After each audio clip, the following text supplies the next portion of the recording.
system taught at our dojo is called Jishinru.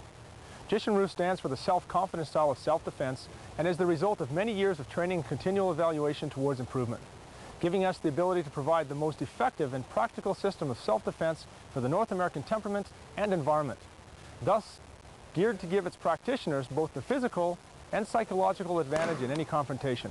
We do not train for sport of any kind or competition, but do, however, train for the intentions of self-defense dealing with the most extreme of cases.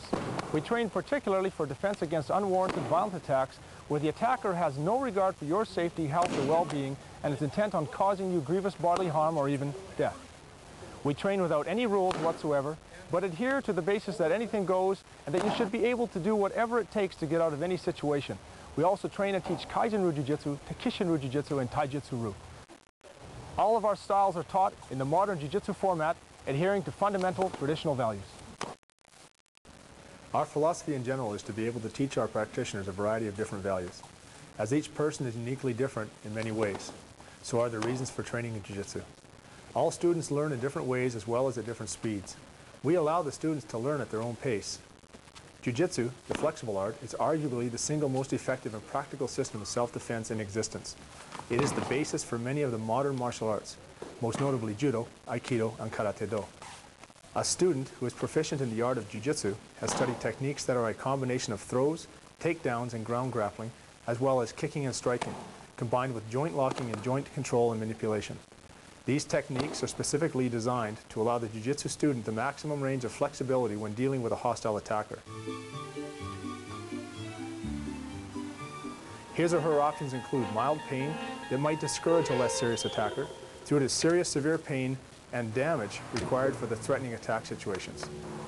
Because of the potential for serious injury, the serious Jiu-Jitsu student also accepts the philosophy of nonviolence, that a physical confrontation should be avoided whenever possible, not only because you know that such a confrontation is unnecessary, but because you also know that you have a much greater chance of successfully defending yourself, therefore making the fight pointless. You will also avoid a physical confrontation because it is philosophically degrading to become involved in the fight, as it indicates that all other means of avoidance have failed. If it is necessary to use Jiu-Jitsu against an attacker, we use 100% commitment to our defense until it is no longer required, at which point you are expected to use self-restraint and good judgment. You may also use your knowledge to protect yourself and those in your charge from harm, and to remove yourself from the situation. This simple attitude, more than anything else, will keep you out of serious trouble. We teach our students to have a positive attitude, as it is one of the most important things to have for everything that we do in life. Your attitude is a significant factor in evaluating you for promotion.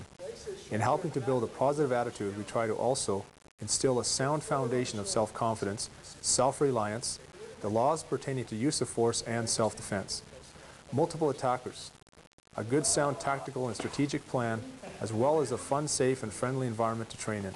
We keep an open mind and do not wear blinders. There is something to learn from every style of martial art.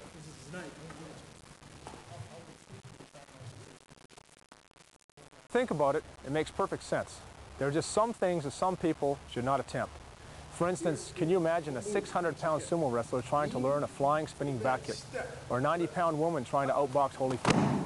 All right, these examples are a little bit on the ridiculous side, but some martial arts and artists believe that if a technique is in their curriculum, they have to teach it the same way to everybody, regardless of size, strength, or sex. This only promotes self-doubt and injury, and at worst, if the student attempts to use it on the street, death. If all these concepts make sense to you, and I sure hope they do, then you will realize just how silly it is for everyone in the dojo to do the exact same technique in the exact same way, and to expect these techniques to work for them when they really need them.